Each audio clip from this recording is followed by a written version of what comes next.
Recuerda que puedes escuchar este audio horas antes de su estreno y sin publicidad, suscribiéndote en cesarvidal.tv.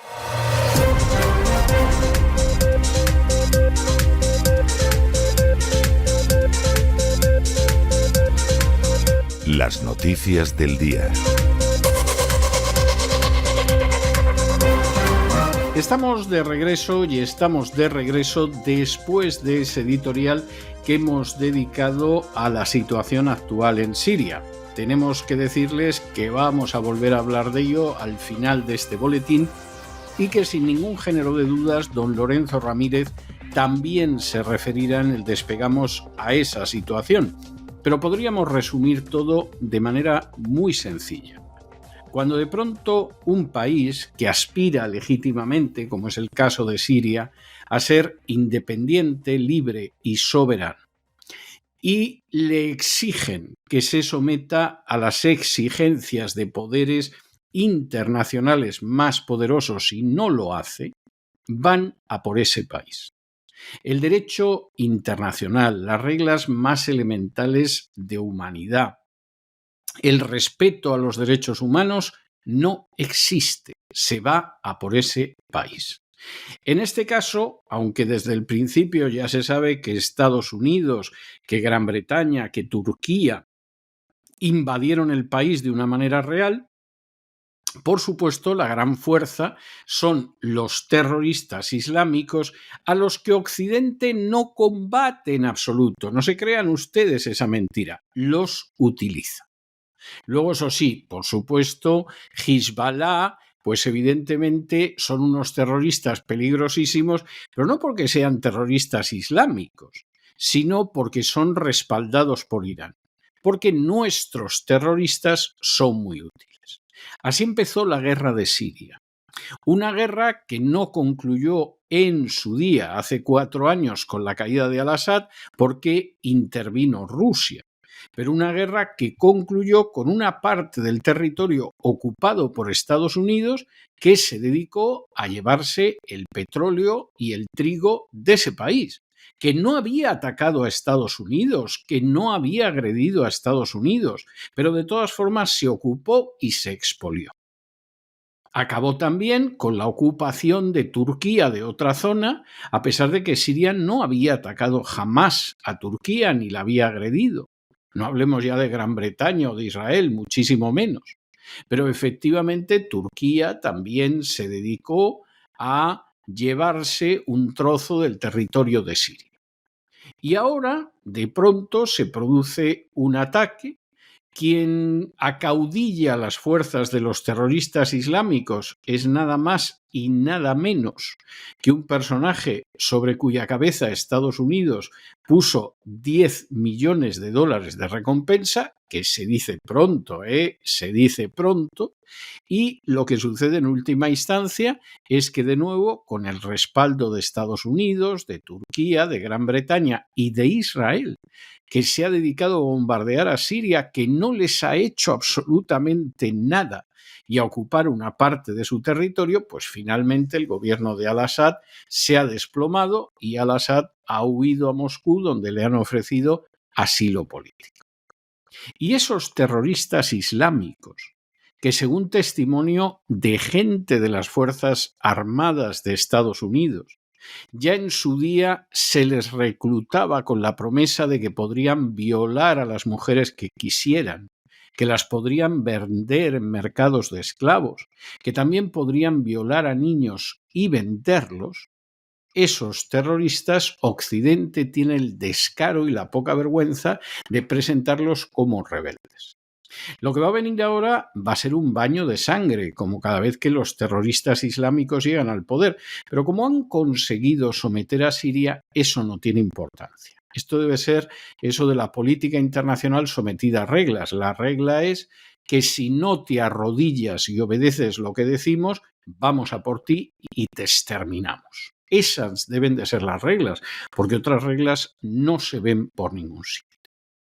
Y en medio de toda esta situación, bueno, ya lugar especial dentro de la estupidez o el cinismo o la falta de vergüenza lo ocupan esos clérigos cristianos que en su día con toda la razón del mundo.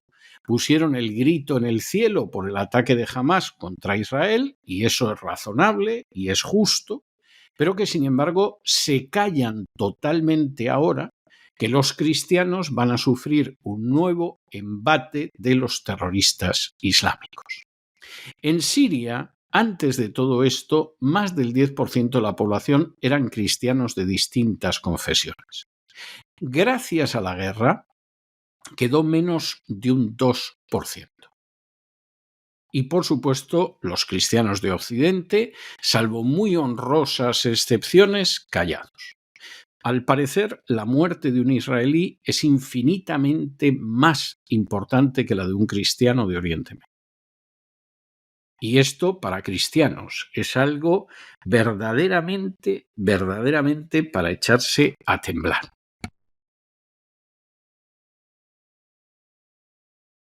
Para echarse a temblar. Es una muestra de un encanallamiento moral que verdaderamente horroriza, avergüenza y produce una profunda repugnancia. De eso iba nuestro editorial, aunque les adelantamos que daremos alguna noción más en el curso del boletín y que, por supuesto, don Lorenzo Ramírez lo abordará también en el Despegamos. Y nosotros empezamos nuestro boletín y lo empezamos, además, con el segmento de España, como es habitual. Había funeral en Valencia por las víctimas de la gota fría. Habría que decir más bien que por las víctimas de la pésima gestión de Teresa Rivera, que se ha convertido en comisaria europea. Pero bueno, dejémoslo en las víctimas de Valencia. Por supuesto, ni Pedro Sánchez ni sus ministros tenían la menor intención de ir, aunque sí que iban el rey Felipe VI y la reina Leticia y algún dirigente del Partido Popular, como Isabel Díaz Ayuso, la presidenta de la Comunidad de Madrid, y Alberto Núñez Feijóo, pero en el último momento, como esto quedaba realmente muy feo, decidieron mandar a 3 ministros. Por supuesto, nada relacionados con el desaguisado, porque tampoco es esa cuestión. Y en medio de toda esta situación, todavía persiste la ausencia del gobierno español, en realidad de España, en las ceremonias de reapertura de la Catedral de Notre Dame de París este fin de semana. Vamos a ver, no nos engañemos al respecto. No es que sea algo especialmente importante. España no se jugaba nada por estar en esas ceremonias. Hombre, pero si está casi todo el mundo, incluido Donald Trump, lo suyo es que España hubiera ido. Algunos han dicho, bueno, pero es que no les han invitado, nos desprecian tanto que no los han invitado. No, sí que han invitado. Invitaron primero a los reyes como jefes de Estado y los reyes dijeron que no iban. No sabemos si es para no estropearse el puente de la Constitución. Y en el caso del gobierno, pues el gobierno hubiera podido mandar al ministro de Cultura, que en fin no es una representación así muy lucida, pero bueno, cubres como mínimo el expediente, pero el gobierno en última instancia decidió que no se molestaba en mandarlo. Bueno, fundamentalmente el ministro de Cultura, que debería llamarse el ministro de Incultura, decidió que no iba. Con lo cual, insistimos, hombre, esto no tiene mayor importancia. La ceremonia fue penosa desde muchos puntos de vista. Es algo que no se puede negar. Pero, en última instancia, la verdad es que ganas de hacerte insignificante sin necesidad de hacerte insignificante. Podía haber ido ese indocumentado que hay de ministro de Incultura. Y, hombre, por lo menos hubiera habido una presencia española. Si los reyes no iban a ir, podían haber enviado a una de las infantas. El rey del Reino Unido, Carlos III, no ha ido, pero mandó a uno de los príncipes y quedó divinamente. Bueno, pues se ve que hay gente que ha decidido que España sea cada vez más insignificante y, desde luego, lo están haciendo de maravilla. Examinamos estas y otras noticias con la ayuda absolutamente indispensable de María Durán. María, muy buenas noches. Hola César, hola a todos, muy feliz lunes. Bueno, llevamos todo el fin de semana pendientes de la misma noticia dentro de España, fuera por supuesto de Siria. Aquí lo que nos tenía sorprendidísimos a todos y se confirmaba esta mañana a primerísima hora es que ningún miembro del Ejecutivo pensaba ir al funeral que se está celebrando ahora mismo por las víctimas de Valencia. Como han oído, ningún miembro del gobierno, incluyendo a Pedro Sánchez, se atrevía en un principio a asistir al funeral oficial convocado este lunes en Valencia. Para este mismo momento empezaba a las 7 para homenajear a las víctimas de las riadas. La misa funeral estaba programada para las 7 en punto. Ha contado con la presencia del rey Felipe VI, la reina Leticia, miembros del PP como Isabel Díaz Ayuso y Alberto Núñez Feijóo y la delegada del gobierno en la Comunidad Valenciana. Esa iba a ser toda la representación estatal, Pilar Bernabé. Al mediodía, minutos antes de comenzar los telediarios y ante la sensación de indignación generalizada que había en España, porque ayer ya se nos dijo que en principio no iba nadie y hoy al conocer las agendas de todos los ministros y el presidente se confirmó, Moncloa reculaba, daba marcha atrás y anunciaba, pero como digo, minutos antes de que empezasen los telediarios, la presencia de la vicepresidenta primera y ministra de Hacienda, María Jesús Montero, del ministro de Política Territorial y Memoria Democrática, Ángel Víctor Torres, y de la ministra de Ciencia, Innovación y Universidades, Diana Morant. Pedro Sánchez ha preferido dedicar la tarde a reunirse con Zheng Yukun, un directivo chino, y con Andrew Parsons, presidente del Comité Paralímpico Internacional. Por la mañana, Sánchez ha estado en una reunión del Comité de Crisis para la Dana, en la que también participaron María Jesús Montero, Yolanda Díaz, Félix Bolaños, Margarita Robles y Fernando Grande Marlaska, así como el ministro de Transportes, Óscar Puente, y la de Sanidad, Mónica García. Diana Morant también ha estado. Hoy solo iba a Valencia Ángel Víctor Torres, ministro de Política Territorial y Memoria Democrática, pero no iba a nada que tuviera que ver con la Dana. Iba a ser entrevistado en la SER, en la emisora local, a la hora del funeral, no acompañar a las víctimas.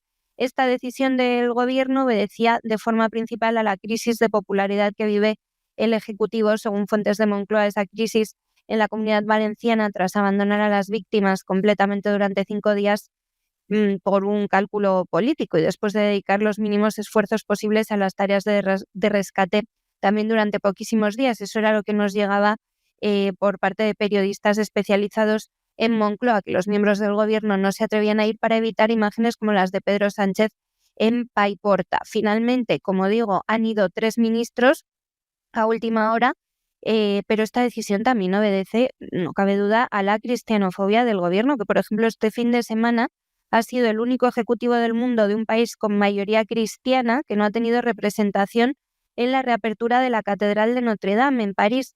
Pedro Sánchez declinó asistir abiertamente por tratarse de un acto católico, lo mismo que el ministro de Cultura, Ernest Urtasun. Luego esta mañana, desde Moncloa, culpaban a Urtasun. Decían que la persona que tenía que haber estado representando a España era él y que no ha estado. La ausencia española contrasta notablemente con la presentación de líderes internacionales de primer nivel, sin ir más lejos, Donald Trump, invitado en su calidad de presidente electo de los Estados Unidos.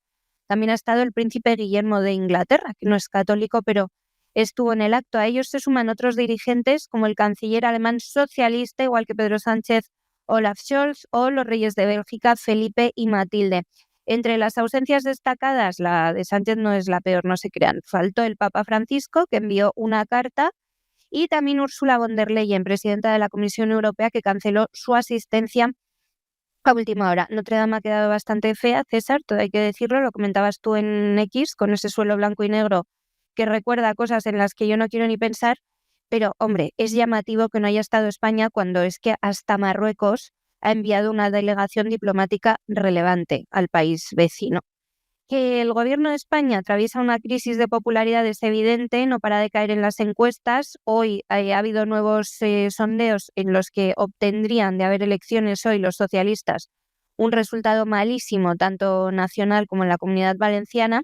También hoy Carles Puigdemont le ha exigido a Pedro Sánchez que se someta a una moción de confianza en el Congreso. De hecho, Junts ya ha registrado esa iniciativa porque dice uno de los socios de Pedro Sánchez, que el líder del Partido Socialista, después de todo lo que se ha sabido, no es de fiar, literalmente. El PSOE lo ha descartado por completo porque dice que el presidente sí es de fiar. Así, sin más, lo despachan. El presidente no sabemos si les parece de fiar a los otros socios, pero que no lo van a dejar caer.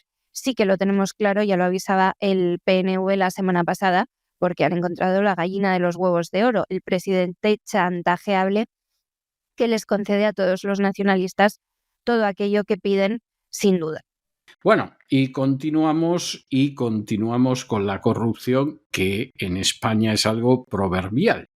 Resulta que la UCO ha localizado un chalet de lujo del hijo del antiguo ministro José Luis Ábalos, que compró cuando tenía ni más ni menos que 24 añitos. Hay gente que ser hijo de realmente les favorece mucho. Piensen ustedes en los hijos de Netanyahu, que no han ido a la guerra y uno se ha quedado en Miami tan ricamente y el otro está en Londres. Bueno, pues en este caso, con 24 años, Víctor Ábalos, que es hijo del antiguo ministro Ábalos, adquirió un chalet de 500 metros cuadrados nada menos en la Pobla de Valbona, valorado en $500,000 cuando su padre solo era concejal. Esto es algo tremendo porque además Víctor Ábalos aparece en la trama de comisiones ilegales y, en fin, claro, si con 20 y tantos años ya te puedes comprar un chalet, ¿cómo pueden decir que en España hay un problema de la vivienda? No, el problema es de paternidad. Es que tu padre no es Ábalos o es que tu hermano no es Pedro Sánchez. Ese es el problema. Y claro, como no lo son, al final es un problema de familia, que va a ser un problema de vivienda. Hay gente que con 20 y pocos años se puede comprar un chalet de $500,000, pero tan pancho. No informativos que tienen página de sucesos, nosotros, gracias al Partido Socialista, tenemos página de corruptos. La semana pasada os contaba que Víctor de Aldama había comenzado a señalar con pruebas de su presunta corrupción al entorno de José Luis Ábalos. En concreto, el primer señalado era su hijo mayor, Víctor, que sepamos es dueño de una administración de lotería en Valencia y de eso vive. Pero bueno, vamos conociendo detallitos de Víctor. Según el debate, la Unidad Central Operativa de la Guardia Civil, la famosa UCO, que investiga todos los casos de corrupción de la trama Koldo en los que está involucrado Aldama, ha revelado que Víctor Ábalos adquirió un chalet valorado en $500,000 cuando tenía 24 años. Esta casa está ubicada en el pueblo de la Pobla de Valbona, en Valencia, tiene 500 metros cuadrados, 2 plantas, piscina y sistema de videovigilancia. O sea, es al estilo de las que les contábamos el viernes de estos policías corruptos y no están muy lejos, además. La compra de este chalet coincide con el periodo en que su padre, José Luis Ábalos, era un concejal del Partido Socialista en Valencia, en el año 2004. O sea que ya hace 20 años podía estar Ábalos haciendo cositas raras con comisiones presuntamente y según de Aldama, que en teoría ha presentado pruebas de todo esto ante el Tribunal Supremo que implicarían al hijo de Ábalos en el cobro de comisiones ilegales mediante contratos de consultoría empresarial realizados en el extranjero. Esto también se lo contamos hace unos días. Según de Aldama, el exministro utilizó a su hijo mayor como intermediario para ocultar estas actividades, incluyendo la adquisición de propiedades como un piso de 1,9 millones de euros en la Castellana, en Madrid, a cambio de adjudicaciones públicas. ¿Recuerdan este piso de lujo del que les hablamos también enfrente de la Chalana, la marisquería donde los grababan delinquiendo? El comisionista de Aldama también habría entregado documentos que prueban la existencia de contratos ficticios entre constructoras y sociedades de Víctor Ábalos como Proyectos y Desarrollos Constructivos Especiales S.L. y External Programs Consulting S.L., que servían para canalizar los pagos de las comisiones ilegales relacionadas con obras públicas en España. El hijo del exministro también ha sido señalado por darse a conocer, por promover sus actividades entre empresarios como intermediario para captar contratos públicos. Ofrecía servicios de consultoría, intermediación internacional y asesoramiento en licitaciones públicas con un enfoque especial en Hispanoamérica. Si en vez de ser en Hispanoamérica llega a ser en África, hubiese recordado mucho a alguien, ¿verdad? ¿En qué les suena a Begoña Gómez? Bueno, tras el nombramiento de su padre como ministro de Transportes, Víctor Ábalos fue designado vocal de la Junta Directiva de la Federación Iberoamericana de Jóvenes Empresarios, la FIGE, cargo que sigue ocupando actualmente. La UCO continúa también investigando el presunto enriquecimiento patrimonial de la familia Ábalos, iniciado tras las denuncias de compras masivas de propiedades por parte de su círculo cercano, de los otros imputados que están señalando a Ábalos. Y hoy también sabemos, gracias a El Mundo, que la Guardia Civil instruyó a De Aldama en el manejo de fusiles de asalto y otras armas de fuego durante una visita al Centro de Entrenamiento de Élite del Grupo de Acción Rápida, los GAR, en Logroño. Es una unidad especializada en lucha antiterrorista, porque el gobierno nos pone a De Aldama como el pequeño Nicolás, pero ellos desde luego lo trataban, le daban premios y lo entrenaban como si fuese 007, James Bond, vamos, poco más o menos. En junio de 2021, De Aldama fue invitado a este centro en Logroño, al centro de prácticas ubicado en el polígono de experiencias para fuerzas especiales de La Rioja, donde realizó todo tipo de prácticas de tiro. Estuvo acompañado por el coronel Francisco José Vázquez, quien previamente lo había condecorado, y por Abel Vecino, un agregado del FBI en España. Años después, Aldama organizó con ellos una cacería en Ciudad Real, a la que asistieron ambos, tanto Vecino como el agregado de la CIA en España. En ese centro, De Aldama fue instruido en el uso del fusil de asalto HK-416, que yo no conocía, pero que es el empleado por fuerzas especiales españolas y europeas, así como en el manejo de pistolas utilizadas por el GAR. El empresario recibió formación personalizada en la galería de tiro, supervisado en todo momento por instructores de la Guardia Civil. O sea que Víctor de Aldama, un cualquiera, diga ahora lo que diga el gobierno, no era. Y nos vamos a Hispanoamérica y nos vamos con una noticia que verdaderamente es pavorosa para los agricultores europeos, incluidos los españoles.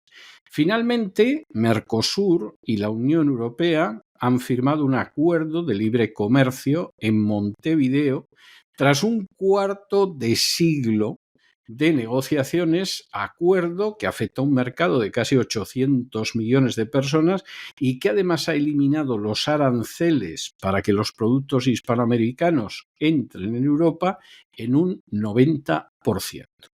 Esta es la historia que hay. ¿Qué significa esto? Hombre, para los agricultores de Mercosur, una maravilla, porque se les abre el mercado europeo. O sea, esto es fantástico.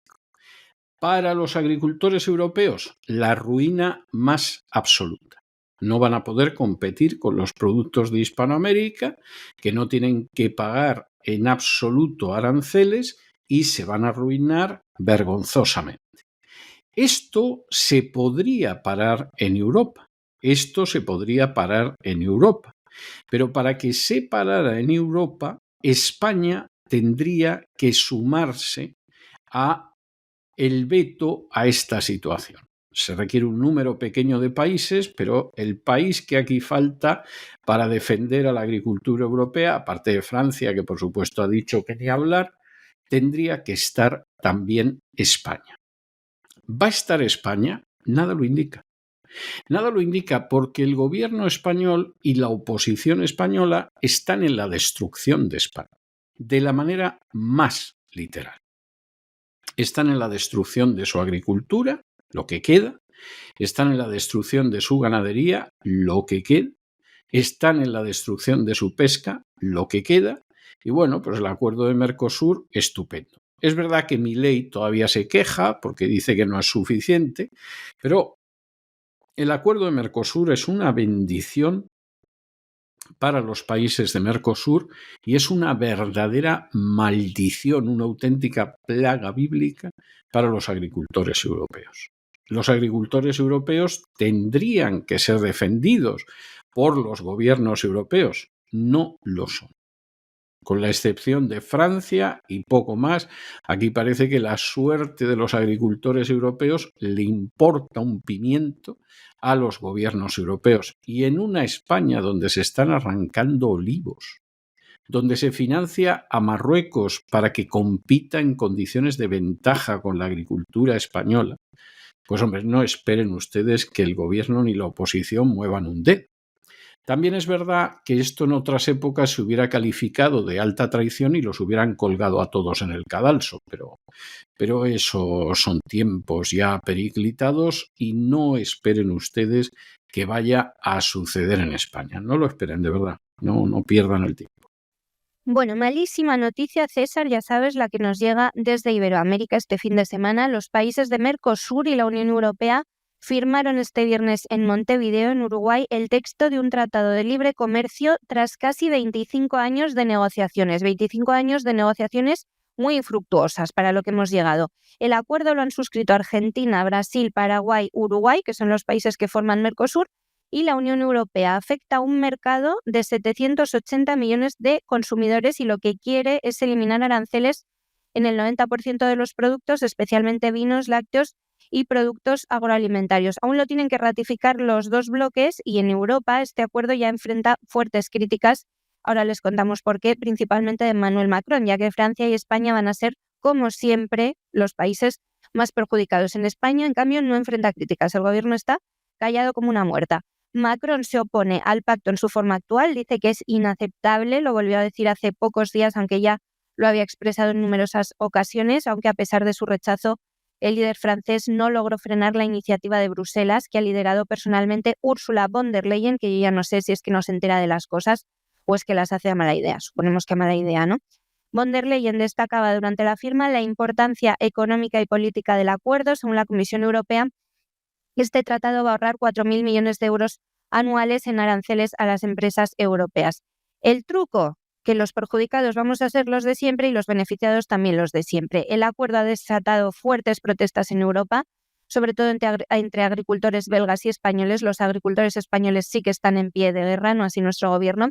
En Bélgica, estos agricultores ya han bloqueado cruces fronterizos con tractores, mientras que en España la organización agraria Asaja ya ha criticado el pacto por favorecer a la industria automovilística alemana en detrimento de la agricultura y ganadería europea, afectando a sectores como la carne de vacuno, las aves, el arroz y el porcino. Lo de siempre, está en recesión Alemania y Bruselas gobierna para Alemania. Asaja, por ejemplo, considera que este tratado puede ser la gota que colme el vaso para la agricultura familiar, especialmente en regiones como Aragón, donde las explotaciones pequeñas van a tener muchas dificultades para competir con los modelos productivos de Mercosur, que son explotaciones grandes y, como siempre ocurre, con muchos menos controles que los comunitarios. El secretario general de Asaja Aragón, por ejemplo, Ramón Solanilla, decía pues, que están muy descontentos y acusaban a la Comisión Europea de traicionar al sector primario europeo en favor de la industria automovilística alemana, que en esto más o menos se viene a resumir el acuerdo con Mercosur, que previsiblemente además va a salir adelante. Es una desgracia para los agricultores españoles. Por cierto, que la presidencia de Mercosur la asumió el viernes el presidente argentino, Javier Milei, entre duras críticas a la organización. Milei criticó este viernes al Mercosur diciendo que es una prisión para sus países miembros, pues como la Unión Europea para los europeos, y abogando por otorgar a estos países mayor autonomía para cerrar acuerdos comerciales de manera independiente. Durante la cumbre de líderes, Milei argumentó que el bloque creado para fortalecer lazos comerciales ha terminado por limitar el aprovechamiento de las ventajas comparativas y el potencial exportador de sus integrantes. Decía Milei, el Mercosur, que nació para profundizar nuestros lazos comerciales, se ha convertido en una prisión, declaró, y dijo a sus hermanos que hay que ser honestos y admitir que el modelo actual está agotado. Propuso buscar una nueva fórmula que permita más flexibilidad, afirmando que es necesario aflojar las ataduras sin romper los acuerdos que unen a los países del bloque. El líder argentino señalaba que el camino al infierno está pavimentado de buenas intenciones, cuestionaba el propósito de Mercosur preguntándose cuál es el sentido de mantener un bloque que no actúa como un motor dinámico que facilite el comercio. Pues lo que ha venido a expresar Milei sobre Mercosur es lo mismo que pensamos muchos sobre la Unión Europea, pero ha tenido que ser él el que lo diga y además suponemos que Mercosur va a salir beneficiado, mientras que los agricultores españoles todo lo contrario. Y nos vamos a Cuba, donde el preso político cubano José Daniel Ferrer ha iniciado una huelga de hambre en la prisión de Mar Verde después de que haya sido objeto de palizas brutales, como una en el pasado 18 de noviembre, donde 6 agentes lo golpearon, le clavaron un objeto punzante, le causaron heridas graves que obligaron a enviarlo al hospital. La verdad es que no solamente es un problema de Ferrer, que ya es bastante grave, es que además las amenazas de la dictadura cubana incluyen a sus familiares, incluyen la amenaza de encarcelar a su hija mayor, de retirar la custodia de su hijo menor. Y, por supuesto, en el caso de Ferrer, estamos hablando de una persona que ya lleva más de 3 años y medio en prisión, porque fue arrestado el 11 de julio de 2021 cuando intentaba unirse a las protestas que se produjeron en Cuba. Por cierto, panorama que algunos no vimos con optimismo, otros se dispararon en el optimismo y ya pueden ver ustedes a estas alturas quién tenía razón en su análisis. Lo cierto es que Ferrer tenía una condena de reclusión domiciliaria, se le fue revocada y, por supuesto, lo trasladaron a prisión en condiciones absolutamente inhumanas, como son las condiciones de las cárceles de Cuba. Esto es una vergüenza, por supuesto. Sí, pero Cuba no tiene petróleo. Digamos las cosas claramente, si el régimen cubano se viene manteniendo durante décadas es gracias a la Casa Blanca. Estén en la Casa Blanca republicanos o demócratas. Ya no se puede utilizar la excusa de que la Unión Soviética está detrás. La Unión Soviética desapareció en 1991 y a la Rusia actual Cuba le importa un pimiento. El régimen de Cuba se mantiene porque a la Casa Blanca, estén republicanos o demócratas, le interesa que el régimen de Cuba se mantenga. ¿Y por qué le interesa? Bueno, primero porque Cuba no tiene nada que se pueda robar. Es decir, uno puede decir la situación estratégica de Cuba es cero. Es cero. Desde hace décadas, además.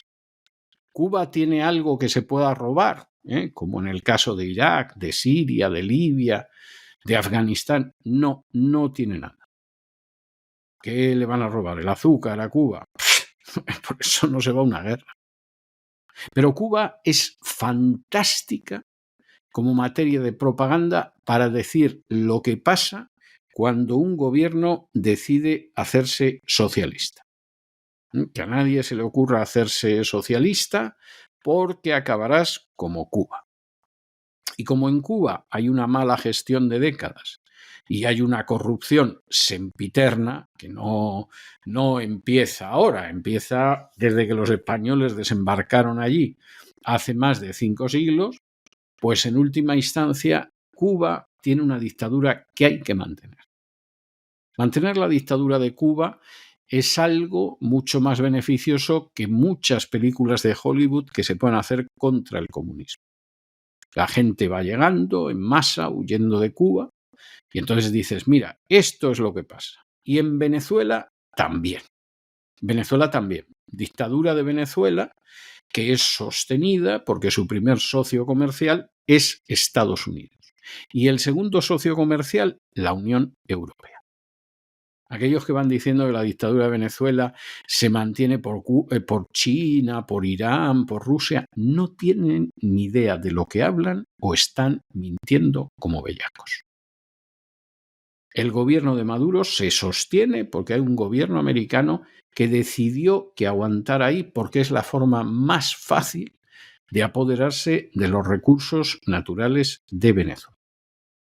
Y la segunda entidad después de Estados Unidos es la Unión Europea. Y esa es la realidad. Y mientras tanto, por supuesto, están las lágrimas de los oprimidos, a las que hacíamos referencia hoy en el editorial.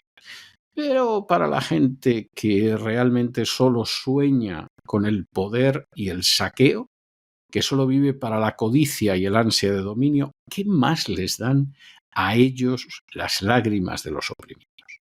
¿Qué les importa a ellos la suerte de Ferrer y de su familia? Ni un pito. Ni un pito.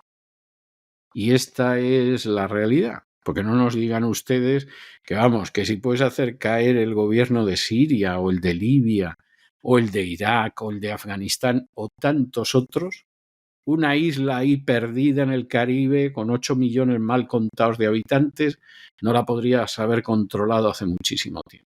Pero es que no quieres. En realidad, la voluntad de la Casa Blanca y de cualquier administración, digan lo que digan, es mantener a Cuba en esta situación miserable. Porque en esta situación miserable puedes utilizarla como una propaganda absolutamente extraordinaria. Bueno, brutal lo que sigue sucediendo en Cuba. Ya les contábamos los apagones de la semana pasada. Ese asunto dice el régimen que está solucionado, no hay ninguna prueba de que sea así. Y además hoy les traemos una noticia sobre el líder opositor y preso político cubano José Daniel Ferrer, que está encerrado por la dictadura castrista desde el año 2019, primero en su casa, luego en prisión.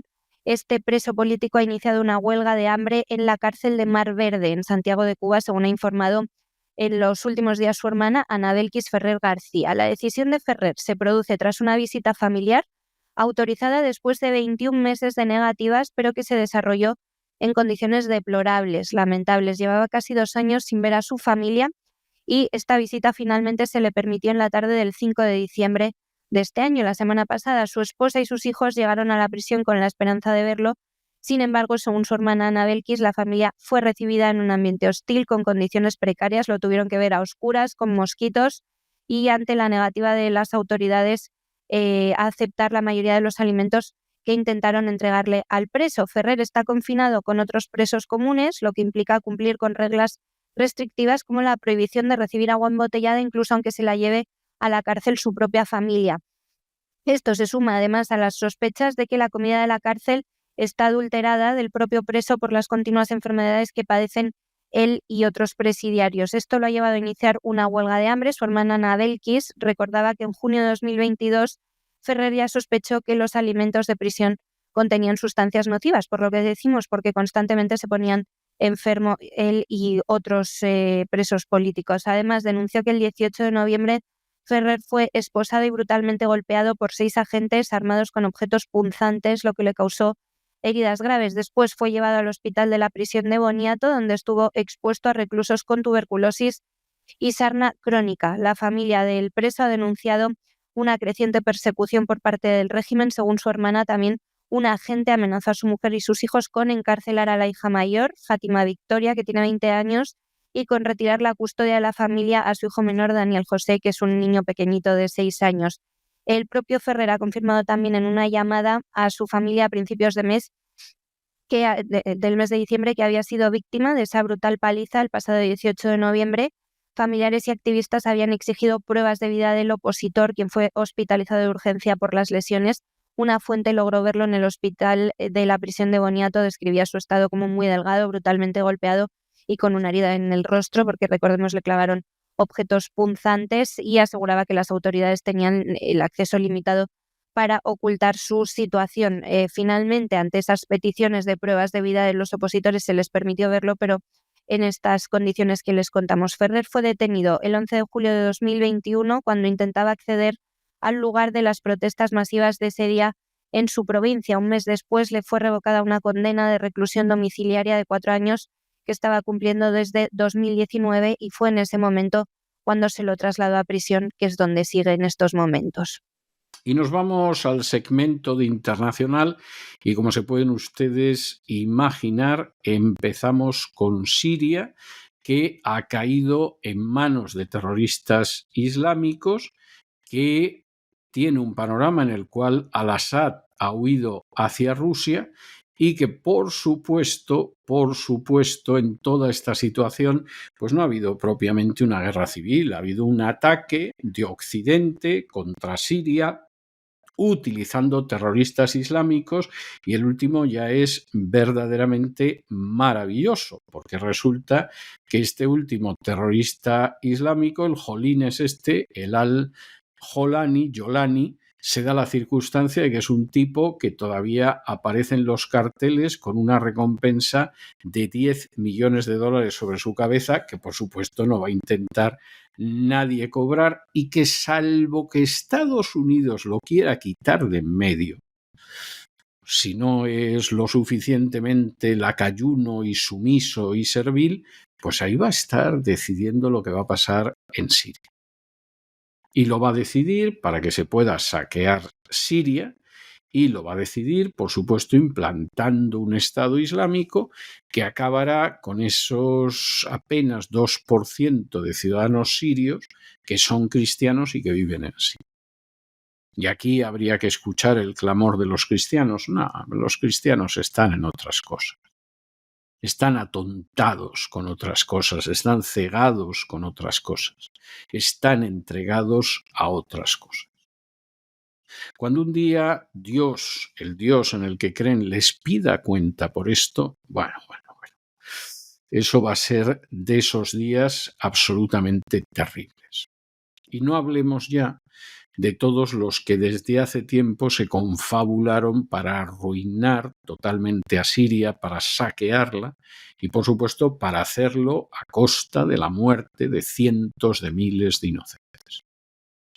Decía Thomas Jefferson, cuando estaba ya cerca de la muerte y examinaba cómo la cuestión de la esclavitud no se había solucionado en Estados Unidos, que miraba a su nación y como sabía que Dios es justo, temblaba por ella. Y efectivamente, en menos de una generación, Estados Unidos se vio sumergido en la peor guerra de toda su historia, en su suelo y solo con americanos combatiendo a otros americanos, causándose la muerte, pues a lo tonto, de 700.000 americanos, que es una cifra pavorosa. Y esa era la situación que había, no nos vamos a engañar al respecto. Y Jefferson, que era un hombre creyente, pues se daba cuenta de que al final la paciencia de Dios se agota y entonces viene la justicia y el juicio de Dios. Quien ahora se dirige a ustedes también tiembla, porque cree que hay un Dios justo que acaba juzgando no solo a las personas, sino a las naciones. Y crímenes como los que se han perpetrado con la invasión de Irak y la invasión de Afganistán y la invasión de Yugoslavia y la invasión de Libia y la invasión de Siria, en algún momento acabarán acabando con la paciencia del Creador, que acabará desencadenando su juicio sobre sociedades a las que no les ha importado lo más mínimo las lágrimas de los oprimidos. Pueden darlo ustedes por seguro.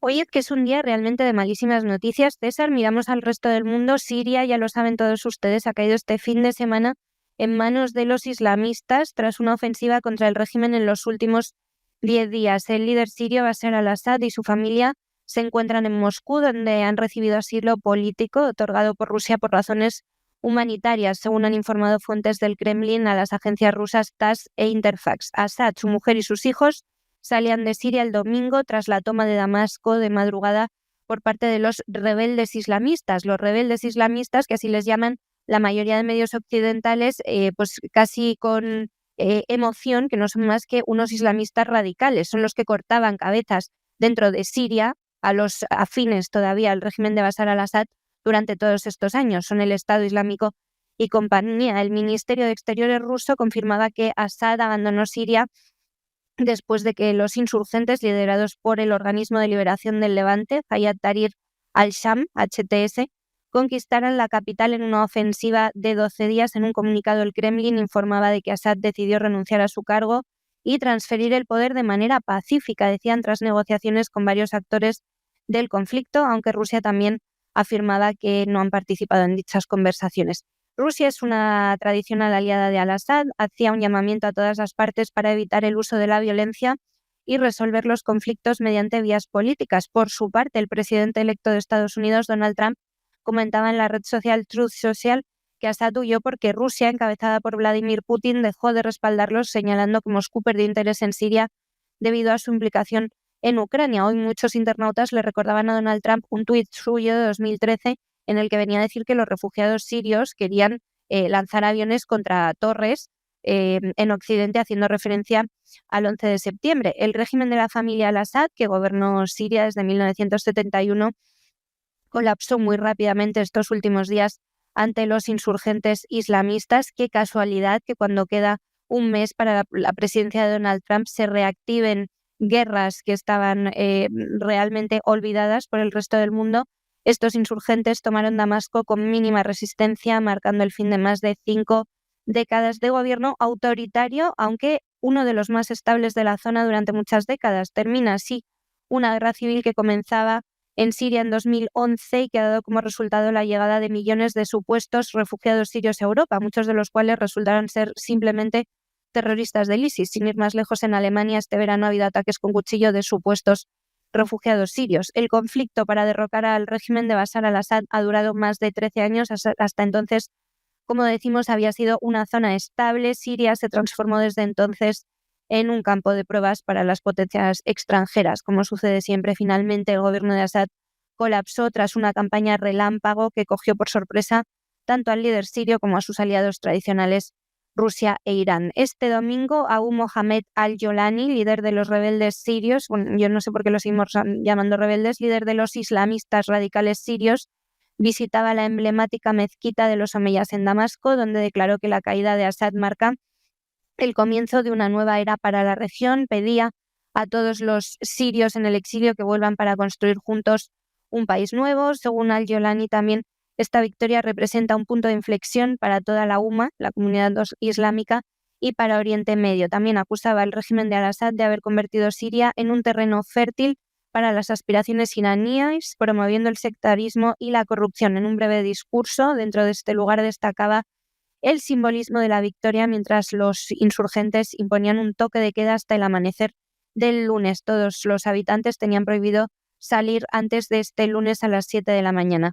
Al-Jolani lidera el Organismo de Liberación del Levante, considerado un grupo terrorista, y ha sido la figura clave detrás de la reciente ofensiva rebelde en el país. Es increíble leer hoy a medios españoles presuntamente conservadores diciendo que es un islamista, pero que es un islamista pragmático. A mí que me expliquen, por favor, qué es esto de los islamistas pragmáticos.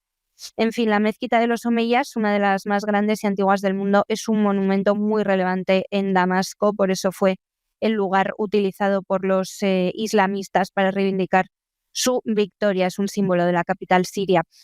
Estados Unidos, por su parte, sostiene que Siria posee importantes reservas de agente nervioso VX, de gas sarín y de gas de cloro. El agente VX está considerado el químico más letal jamás desarrollado por el ser humano. Este compuesto es tan peligroso que los ejércitos que lo han utilizado lo han hecho con extrema precaución debido al riesgo de afectarse a sí mismos y de contaminar áreas estratégicas. En cuanto al gas sarín, basta una gota pequeña para acabar con la vida de una persona.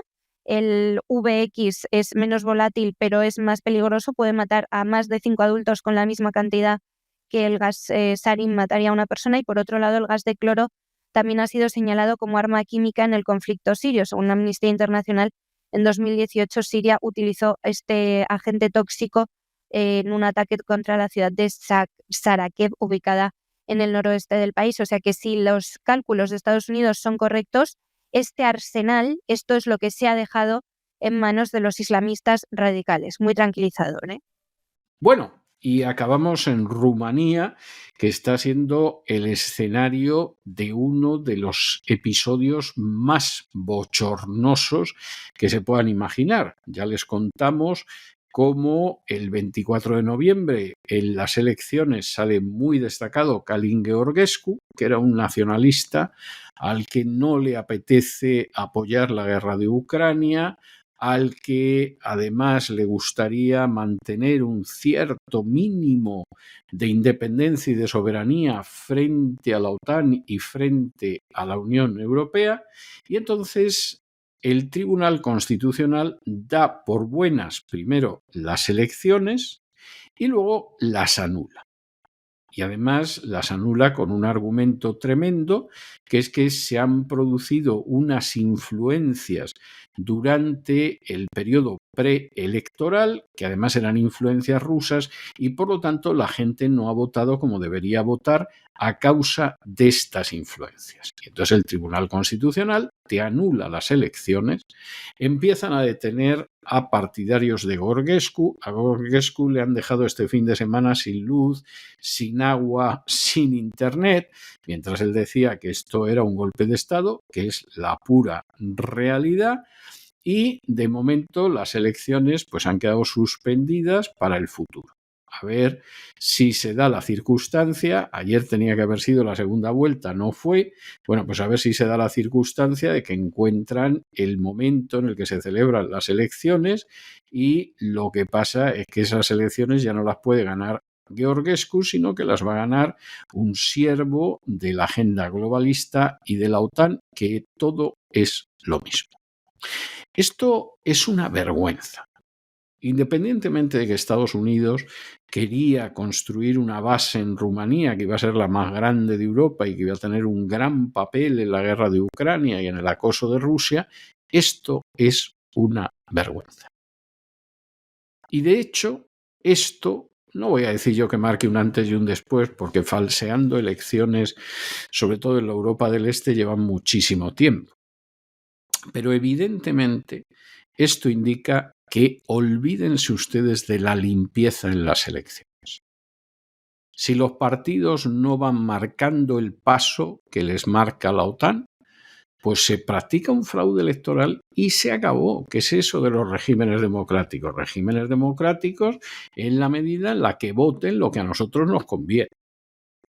Y si no votan lo que a nosotros nos conviene, pues hablamos de malas influencias. Porque, por supuesto, malas influencias de otros no hay.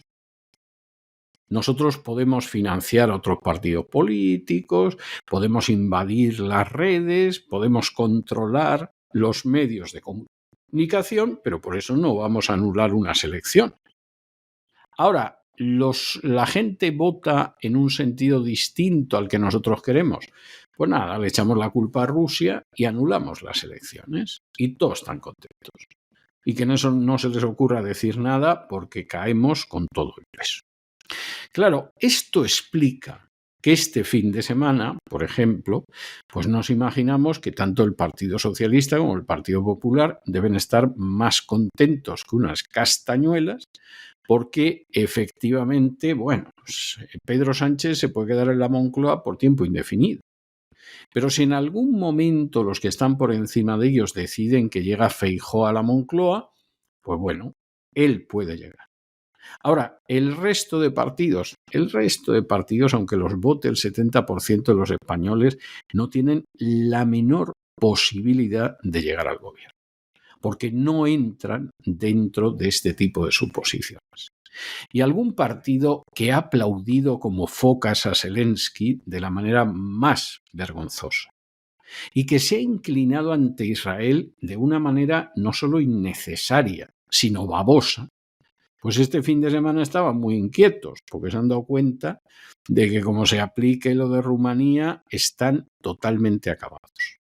Y la gente que ha aplaudido como focas a Zelensky y que se han arrodillado ante Netanyahu y que pensaban que esto les garantizaba en algún momento llegar al poder, de pronto se han dado cuenta de que no hay ninguna garantía, de que se han bajado las bragas para nada. Y estaban asustados. Y diciendo que lo de Rumanía era un escándalo. Pues gente como vosotros son los que han facilitado lo de Rumanía. Y a partir de ahora, pues vamos a ver si hay alguna elección en Europa que salga adelante, porque ya sabemos que como el resultado no sea el que se ha querido, pues se anula la elección y la gente vota hasta que vote como quiere la agenda globalista y la OTAN. Creo que esto lo llaman democracia, además, que es lo más gracioso del asunto. Y el Tribunal Constitucional de Rumanía anulaba este viernes la primera vuelta de las elecciones presidenciales celebradas el pasado 24 de noviembre, en las que, ya saben, resultó vencedor el soberanista Călin Georgescu, y tras haber revisado, recontado los votos y haber dado los comicios por buenos a inicios de la semana pasada, tras estudiar dos recursos, uno de los partidos de izquierdas que querían dejar fuera a Elena Lasconi para competir todos ellos en bloque contra Georgescu. Esta es una decisión inédita en el mundo, anular unas elecciones porque a las autoridades no les gusta el resultado, amparándose en la influencia de las redes sociales, aunque sin dar todavía ninguna explicación oficial. Esta polémica decisión obliga a repetir todo el proceso electoral, incluyendo una nueva convocatoria para la elección del presidente, cuya segunda vuelta, ya saben, también estaba prevista para ayer, para este domingo 8 de diciembre, y evidentemente no se pudo celebrar porque falta la primera. El primer ministro, el socialdemócrata Marcel Cicolau, calificaba la resolución del Alto Tribunal como justa. Nos han fastidiado, su partido no había pasado a la segunda vuelta y ahora pueden volver a intentarlo.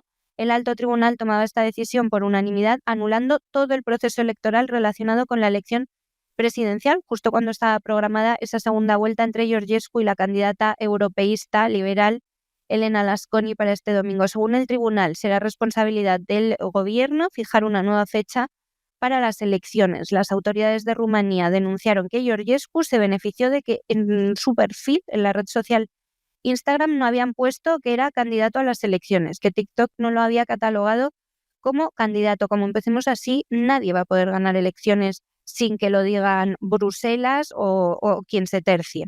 En un breve comunicado, el Tribunal Constitucional no ofrecía razones detalladas para justificar esa decisión, como digo, sin precedentes en los 35 años de democracia en Rumanía, limitándose a anunciar que los motivos se van a publicar en el boletín oficial cuando sea.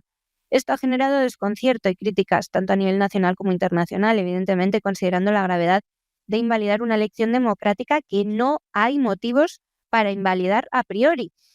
La anulación del proceso electoral ha sumido al país en una incertidumbre política, hay inestabilidad en un sistema ya frágil tras las inesperadas victorias de Georgescu en la primera vuelta con el 22,9% de los votos y el hecho de que no se sabía qué iba a pasar con todos los partidos de izquierdas que habían quedado fuera. Los críticos señalan que esta resolución carece de transparencia porque el tribunal no ha explicado aún las irregularidades concretas que justifican la repetición de las elecciones, suponemos que porque se las están inventando.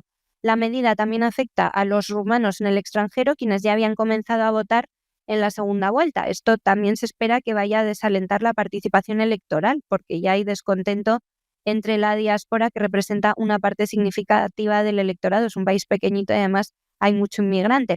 Además de la repetición de las elecciones, que genera incertidumbre, muchos expertos en el país hablan también del alto coste económico y logístico para un país que, como decimos, es pequeñito, que enfrenta tensiones internas e importantes desafíos económicos. Esta decisión abre interrogantes sobre la legalidad del proceso electoral y la capacidad de Rumanía para garantizar elecciones justas y transparentes, lo que además daña mucho su credibilidad internacional.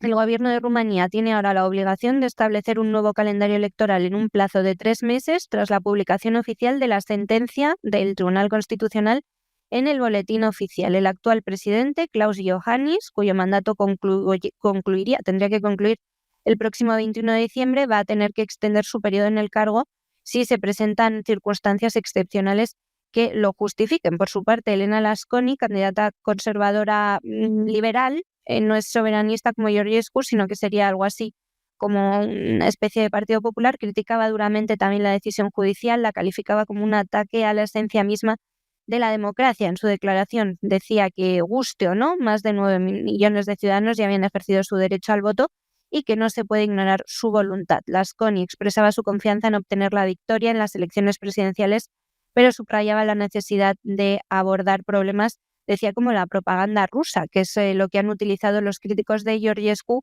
para esa campaña de desinformación y bulos contra él, aunque decía que este problema se tiene que abordar, eso sí, después de las elecciones. Y hasta aquí hemos llegado nosotros con nuestro boletín. María, muchas gracias, muy buenas noches, hasta mañana, Dios mediante. Día gris hoy, César, en todo el mundo. Nos quedamos pendientes de todo lo que está sucediendo. Hasta mañana. Y ustedes no se nos vayan porque ya se recorta en el horizonte la gigantesca figura de don Lorenzo Ramírez, que se acerca al avión del Despegamos, y después se quedará un ratillo más con nosotros después del Despegamos, porque como todos los lunes tenemos un programa doble y sesión continua dedicado a la hispanidad. Primero, con don Lorenzo Ramírez nos iremos a la SIFO España y concluiremos el periplo vital de Fernán González, el primer conde independiente de Castilla, y después nos iremos con doña Sagrario Fernández Prieto a ese español que es el legado mejor que ha dejado España, el más importante, al acervo común de la humanidad, para que ustedes lo puedan hablar y escribir cada vez más correctamente. De manera que no se vayan, que regresamos enseguida.